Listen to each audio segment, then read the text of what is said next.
And so by the end of that conversation, I gave up. I was like, okay, I'll do the least glamorous thing I can think of. I'll go to school to be a youth minister.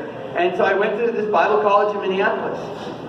And I signed up to just be a youth minister. I didn't have any other plans. I was never going to be on stage, never going to go in front of people again.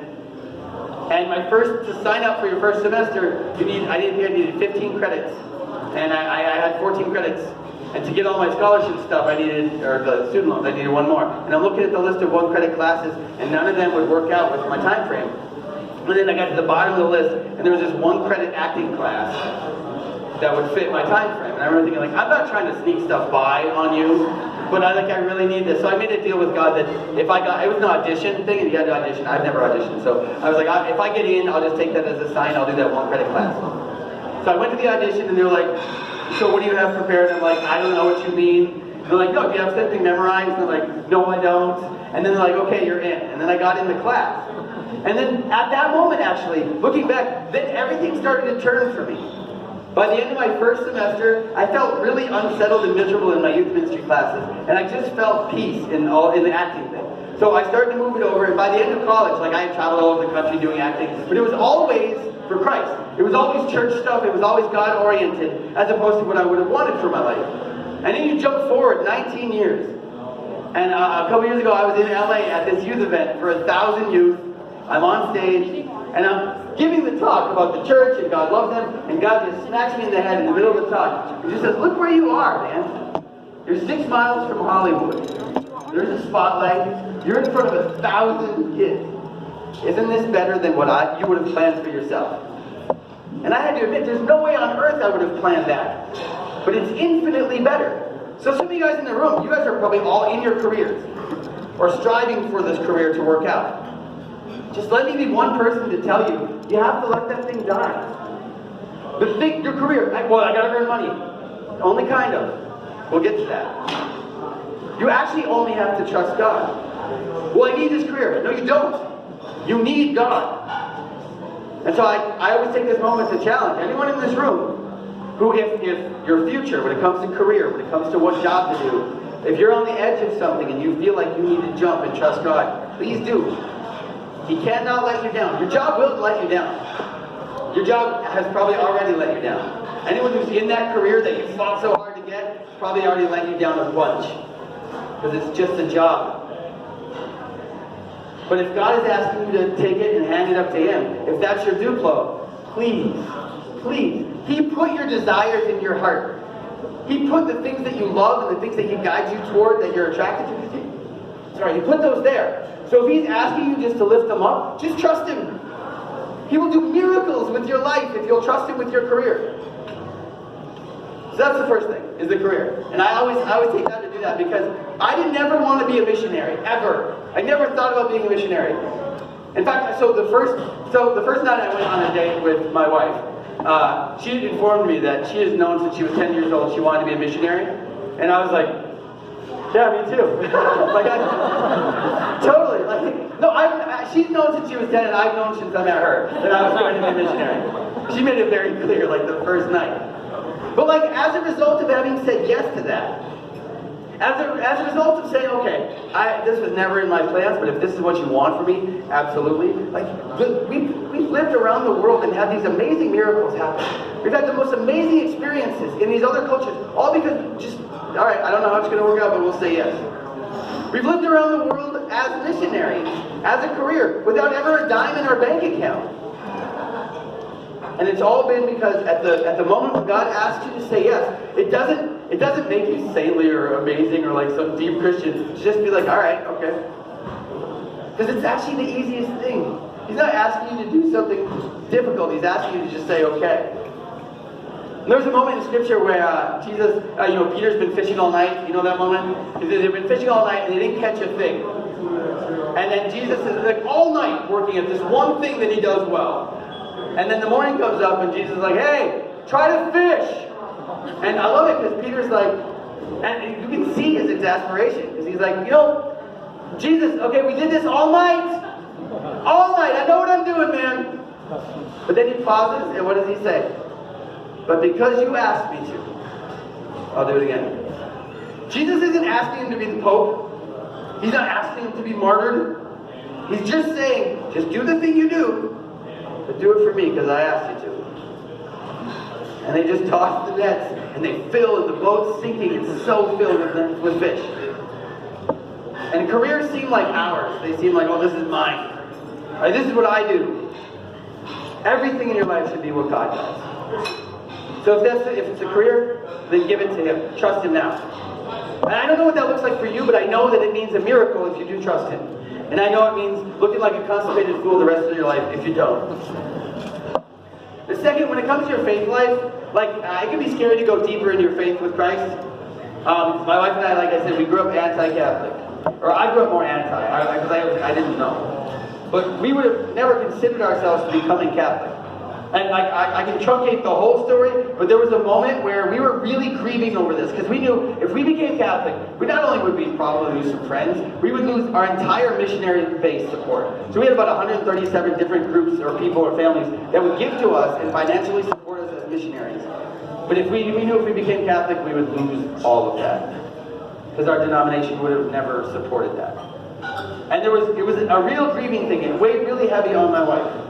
And we were at our Protestant church in Duluth, or she was there, I wasn't there that night. She was there, and she's praying. And they have this Wednesday night prayer time with music, and the lights are down. And she was sitting there just praying. And she's praying about this. Lord, I don't know, this seems like the right thing, but I can't believe you're asking us to do this. I need your guidance, God. Because it was a huge step. It was a game changer for us. And she's sitting there, and there was a guy in the church named Terry who was really well known that he just heard from God. Like other pastors in town would go to him and just, will you pray about this because I need guidance? And he's in the back praying, and my wife is in one of the pews, her head down, and she's just trying to take this to God, and it's weighing so heavily on her. And this guy walks up, sits down in the pew next to her, and says, hey, can I say something? She's like, sure, yeah. He says, hey, I don't know what this means, but I was just praying in the back, and God really wants me to tell you this. You know when like a fighter jet, they're in battle and they're chasing an enemy and they lock on. Whatever it is you're praying about, you've locked on to the truth. And you need to follow that. And she was like, just because that was God. And if that man had known what he was confirming, he never would have said it. But because he was open and Jason was open, we're here today. And in your faith life, God is always wanting you to go deeper. He doesn't want us, we need to live in such a way that our lives don't make sense without God. We're not supposed to look like everybody else. We're called to something otherworldly. We're supposed to be, not that you make yourself different, your life looks different. And God is always calling all of us to do that, but it's scary. Because you don't want to be that freak. You don't want to be this fanatic. You don't want to be the person at Mass who, I don't get it yet. When you go up and you receive, and some people they'll cross themselves, and then some people cross themselves, and they'll kissy kiss, and some people kiss and snap and prostrate on the ground. There's all these things, I don't know them all yet, but those are the ones they're really into their faith. Easy, take it easy. And we don't want to be that person for some reason. And God is always calling us, maybe not to look weird like that. If you do that, that's awesome. To teach me how. I'd like to learn. But He's always calling you to something deeper, actually. And that can be scary. Because what if He wants to take away the comfortable life that I had? And I can tell you this, He probably does. But He only wants you to bring you to deeper happiness. Ever. That's all He wants. Is more depth with Him. More happiness. More joy. More peace. So, career, faith, companionship. When it comes to companionship, it comes to your relationships in your life, your marriage, if you're dating, your dating relationships with your children. Finding theology of the body changed everything for us. If you haven't looked into theology of the body, please do. Ask Father. My website has hours and hours of free theology of the body. There's people who do it better, but mine's free, so you can start there. But just look into theology of the body. Because what happened with us finding that, one of the biggest things was finding out this word gift. And realizing that when you were put on this earth in flesh, in human form, you were put here to receive from Him and to give to the world. That is what you're made for. Well, no, but I need things. And when it comes to your spouse, you think you need from them. But you don't. You don't need. I remember one of most romantic and freeing days in my life was to realize, to be able to tell Jason, hey baby, I don't need you. Because that doesn't seem like normal marriage conversation, unless it's a bad marriage. But like if it comes down to like a strong, healthy relationship, that doesn't seem like what we would say. But at the core of why God made us, you don't need that other person. Well, I need my spouse to do this for me. No, you don't. What would I give and I give and I give and they don't? Yeah, that's fine. Because you're put on this earth to not need, but to receive and to give. And to receive and to give. To be an open conduit. That is when you come alive. That's when you feel the most alive. When you receive and you give. When you receive and you give. When your eyes are up and your hands are open, and you pour that out on the world, starting with your spouse. So I just want to challenge you. If your marriage sucks right now, because it's fine, that happens. Marriages are difficult. That other person is annoying. You're not annoying, but they are. It's difficult to be married. But I can guarantee you this. Especially if you look into theology of the body, but if you even just start with that one word of gift, if you go home tonight and just decide, okay, what I was wanting from them, I've been super upset about because they're not paying up. I'm done with that. I'm done needing to be paid up. And when I find myself wanting whatever it is, I'm going to try to put my eyes up. I'm going to try to funnel all of that to Him and receive from Him. And then I can give. Because the day that you can just give to your spouse without wanting anything back, that's the day you can love. Because other than that, it's like reciprocity. You're getting things back. We don't have time. This is not a theology about body talk. We don't have time to go into it. But please, that will change everything for you. It'll heal your marriage. It'll heal your relationship with your coworkers. It'll change the way you pay for gas. It will. It will. I've gone into a gas station before, and this has happened. Walk into a gas station, and you're instead of just swipe the card, and they're like, no, you have to insert the chip. And you're like, dang it, I'm not ready. And you insert and swipe. Instead of that, you look up and you see a person. I've had that before where I'm like, I'm in a hurry. These are my minutes. This is my day. And you see their face, and you can tell that this person is in grief. And I've had it where you're like, hey, hi, how are you? I've had people go, oh man, thanks for asking. Life's horrible right now. And then they just, on one, people are like, okay, they're lined up, and your person's just pouring out. I've gotten on planes, and before the wheel's up, the person next to me has been crying. Because, this is falling apart, or she left me, or this and that. Because if you give your minutes away, and you realize, they were given to me, I can give, everything changes. Your whole life changes. You become alive, maybe for the first time. So, your career, relationships. My wife and I struggled with infertility. We were married 15 years, didn't have any kids. We adopted the kids at 10. We always knew we would adopt, so it wasn't like just because we couldn't get kids, we always knew we would adopt. So when the adoptions came along, like I said, we've been married 10 and a half years. We're on this island, a Caribbean island, where she went to med school. At multiple times in our marriage, we thought it was the time to adopt. When we lived in China, we're like, okay, everybody adopts in China, we'll probably do it then. Didn't happen then. When we got back to the States, we were like, we could do foster care into adoption, and those doors didn't work out, everything was taking longer. And we were still infertile. We moved to the island. It's our first semester of medical school, which is not the time that you adopt a child at all. And in prayer time, both of us separately, God started to wake us up to that. And I remember the conversation going like, yeah, I think we should adopt. Like, yeah, I think so too. And we had that idea, we're like, okay, yes, let's do it. So we got to just put the word out, just around the island. And we didn't hear anything for 7 months. And you start to think like, maybe we didn't hear from God or whatever. And after 7 months being on this island, I would hang out all day. I had mission trips come down, I had friends locally. I walked into a little coffee shop, and this woman named Dee, I walked in and said, where have you been? I have kids for you. That sounds so sketchy. But okay, I'm in. So we did. 2 days later, we met our kids. 2 days later, we went up this mountain road, and we met this little 16, or at the time, he was 13-month-old kid. And again, we're like, I don't know, this is crazy. I don't know, we'll just feel it out. We'll just take it step by step. And I remember thinking, we don't have any money. I remember thinking, okay, Wells Fargo security must be really good because God can't see inside my bank account, apparently. But we knew really clearly that God wanted us to adopt these 2 boys. And so we said, yeah, okay, we'll move forward. We'll pick up our feet and we'll do the crazy thing. And 2 weeks later, I got a call from the Diocese of Duluth. Liz Hefferly called. She said, hey, you know, I heard you've been writing this curriculum on your own. We want to pay you to write the curriculum, and we can use it in the diocese. And I was like, what, you're going to pay me to do what I'm doing? She's like, yeah, absolutely. And the amount that they paid me was exactly what it cost to adopt the 2 kids. So we adopt these kids. We come home from the Caribbean. We come home in 2013. When we land, we have $45 to our name. I remember thinking, like, I think the kids are getting poorer. Like, I think they're going backwards in their status. They have a shack back home. We don't even have a shack.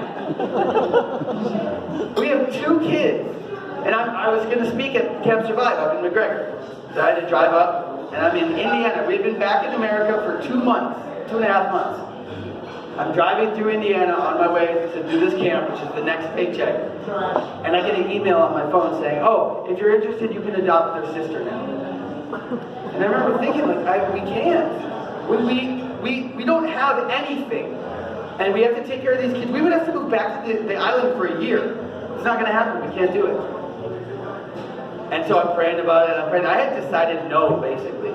And I got to McGregor, and it was at night, and I'm talking to Jason on the phone. She was in Florida, where her parents live.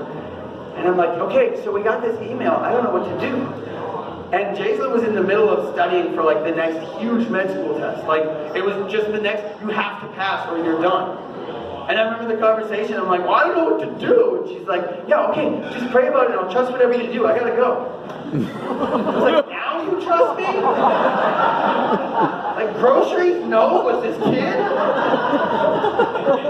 I just hung up going, I don't know what the heck to do. Because I had decided against it. So that night I was supposed to speak on trust at Camp Survive. And I was praying during adoration. And I'm sitting there kneeling down praying. And I know some of the kids, no one was there, right? Okay, so a couple of these people were there that year. And I was kneeling there crying, and some of them had seen me crying. Because I was praying going like, God, give me the words to say tonight to talk to these kids. And he's like, I'm not telling you anything. You're going to go tell them to trust me, and you won't say yes to a little girl's life? For real? I'm not talking to you. We got nothing to say to each other. And I had this moment where I was like, all right, okay. I was like in a fog.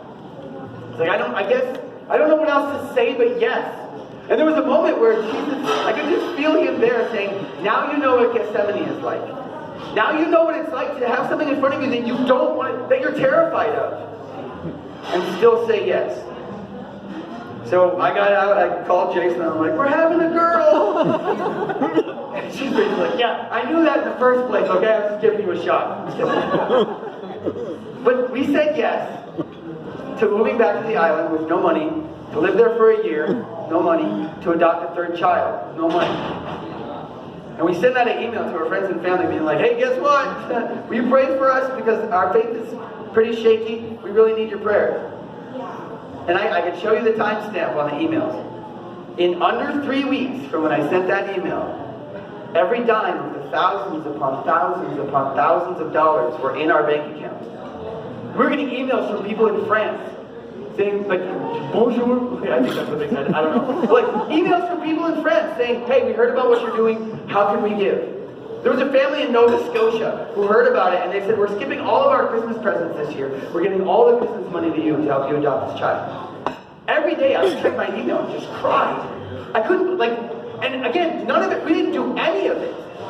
Nothing. I didn't orchestrate anything. I didn't do a fundraising campaign. We just said, okay, all right. So we get all the money, we adopt the 3rd kid. When I landed in Minneapolis, I had 7 cents to our name. I had less than a dime in our bank account when I landed in Minneapolis with a 3rd child. We've never missed a meal. We've never gone without. And our kids were saved, literally saved. And not to our credit, but to God's credit. Because all he wants to do is show how much he loves as a father. So then we adopted these 3 kids, and we're going through her rotations. We're in New York City. We moved to St. Cloud. She finishes her 1st year of residency, and then after 15 years of infertility, she gets pregnant. So now we have a 2-year-old named Hudson now. He's got the biggest head you've ever seen in your life. You guys can go by the house and see it later. It's bad. You can probably see it from here if you look out the window. When he was first born, he couldn't, he was just when he was ready to roll, he rolled in a pivot around that head. It was awesome. He would move himself along with his head. Anyway, this amazing child, who's obviously very smart, came along. And to top that off, she's pregnant again. Like everything that you trust God with, He does a miracle with, in one way or another. Now, we didn't determine what He would do. We assumed that we had children. He didn't have to send biological children. But this is just what He does. He takes whatever you had planned and He makes it 10 times better than you could have ever thought it could be. So there's all those things. Those are all good and great. And I'm gonna go like 9 more minutes, if that's okay. 9 more minutes? Okay. What? 2 more hours? 2 more drinks for this guy. She's like, okay. Yeah, we're used to him. He did a lot. And the last thing, and I always save it for last, and it really hits home pretty well with grown-ups. When it comes to your wallet, and I'm not taking up a collection, by the way, just so you know. But when it comes to our money, there's something weird about our money. There's something weird about our bank account. There's something weird about the paycheck that we earn. We put an inordinate amount of faith in it. We're raised to. I mean, this is northern Minnesota. We are a hardy folk. You work hard, then you die in the end. Like that's how we live. Like we just work real hard, you pay for the bills, and you're out. But and somehow along the way, we just put a weird amount of faith in it. And having been missionaries, having been forced to live on Providence forever now. We've been married almost 18 years, and it's all having to live on Providence. I just want to take a minute to encourage you guys, to let you know, starting with the adoption story. We think that He wants to do miracles like, well, He wants to heal somebody, and He does. And He wants to do miracles like the adoption, because that's grand. But you need to understand, actually, that when you were created in your mother's womb, you were made so that your eyes were up and your hands were open, and that would include your finances. That doesn't mean be stupid. It doesn't mean decide not to work. It means that even the act of getting to go to work is a gift. Because you got up this morning, your heart kept beating, your breath was in your lungs. The ability to take the paycheck and go cash it is gift. It's all gift. We exist, we live and breathe because of gift. But we have this one area that holds on to us so tightly that we grip on with white knuckles. And it started for us when we lived in China. You'd go out and there would just be like beggars, beggar alley. There'd just be kids everywhere who were put out there to ask for money. And in the end, you're like in the beginning, we're just like, I don't know what to do. You just walk past them. And then you try, like, I don't know, okay, we would often get like tons of little ones, like the Chinese equivalent of like even a quarter. And we just hand out as much as we could just to try to help. And it got to a point where at a certain point we just decided, okay, we're just going to always give the big bill. So you open your wallet at any given point and you have a 20, a 10, a 5, and a 1. That if you see someone in need, it doesn't matter their story, you don't mind reading, you don't make it up, you just give your biggest bill. Because we give a 1 and we feel good, right? Yeah, I got God points. See what I did there? But you can't buy a pack of gum for $1. But we feel good about it. But when you realize that everything in that wallet, small or big, was put there by Him, it's just His to give away. He did it once, He can do it again. So we started just to decide, always give the big bill. So we lived in the Caribbean. There was this guy, Jet. He was crazy. He was homeless and he would wait on the street. He knew my route to school, where I would walk Christian to school, and he knew that I always gave money if he asked. So he would wait.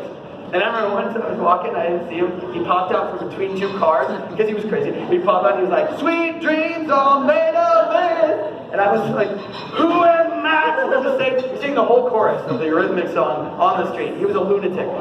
But he learned our route to school. And he would wait. And I would know every day that he was waiting. Another guy, Bennett, did the same thing. He would wait. He could see me blocks away. "Nick, I see you!" And that was like his verbal claim on my wallet that day.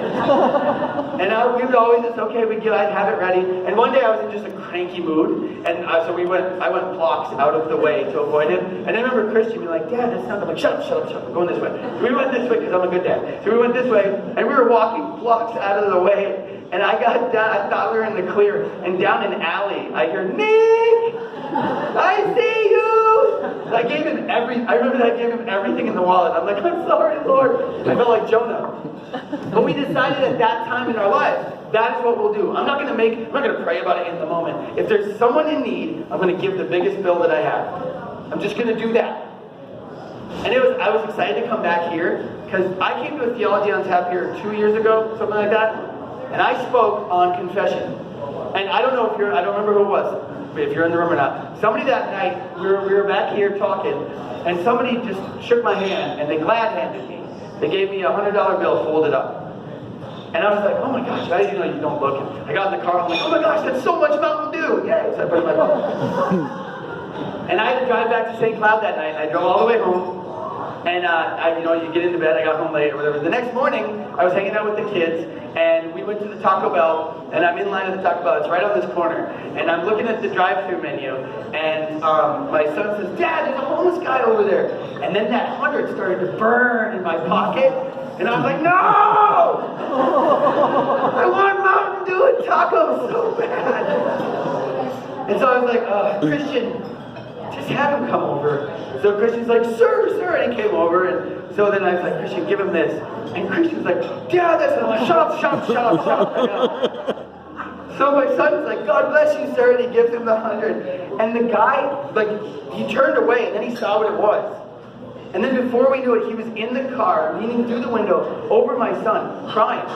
Saying, thank you so much, God bless you, God. He grabbed his stuff, and he went into the grocery store, not the liquor store, which is what we assume, right? We make up a story. Oh, he's just going to spend it on booze. That's what we make up, because it's easier than giving. And so my son was like, that was awesome. I was like, was it? Was it though? But we have a policy in our family. You always give the big bill. You always give the most you have, because that's what God did. He sent his son. That was the most he had to give. When we lived in Queens, my wife and I got a date night. And if you're married, you know that date night can be wonderful, but you're so tired. And so we lived down in Queens, and we were going to go into Manhattan for dinner. And we were sitting on the A train, and we're on our way into town. She got her legs up, and we were like, I love you, and I love you. I was so tired, And we're sitting there, and I hear the change come. And so I look up, I see her eyes go behind me, and I look up, and there's a guy standing there with the cup. And I remember thinking, can I have one night off, please? Because I had $40 for dinner in Manhattan. I had that's like a breadstick in Manhattan. I had 2 20s in my wallet. And I see the guy, he's like, excuse me, sir. I was wondering if, he said, I've been disabled, I've been out of work for 6 years. I was just wondering if you could spare some change. I'm like, yep, absolutely. So I took out half the breadstick, crumbled it up, and I put it in the guy's cup. He's like, thank you, and he walked away.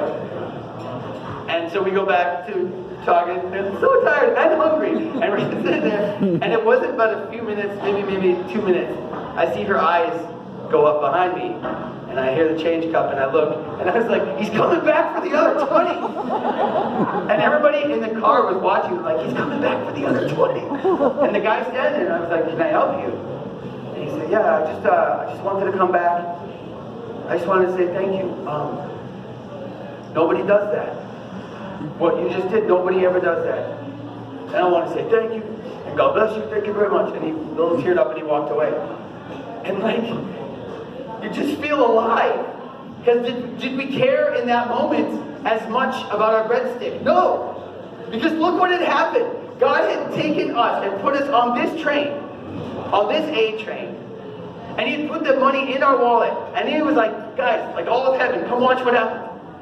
Yeah, I know, it's $40, it's pitiful, but look, watch what happened. And he put that guy on the train, and he knew that if he gave us something that he needed, we could get it to him. And if you start to view your life that way, what if you wake up tomorrow morning and you take inventory of your whole house and your whole bank account, and you realize that everything you put in your hands can be a gift that you can take and liquidate and give away, and before you know it, you're full again. What if everything, emotionally, physically, monetarily, that you received everything from Him? Even the stuff that you worked hard for, you received from Him. Your life would change. Because it's light years different to get up in the morning and realize that you're like a UPS guy for God. That you get up and everyone you encounter, you can give to them. That every tick of the clock you can give. Every moment that you can give. And you can collapse. We had a friend in China, a missionary in China, who he put up one day for one of his sermons. He put up a picture, and it was a split frame. And on one picture was this really nice fruit tray, like a fruit spread. And then the other frame,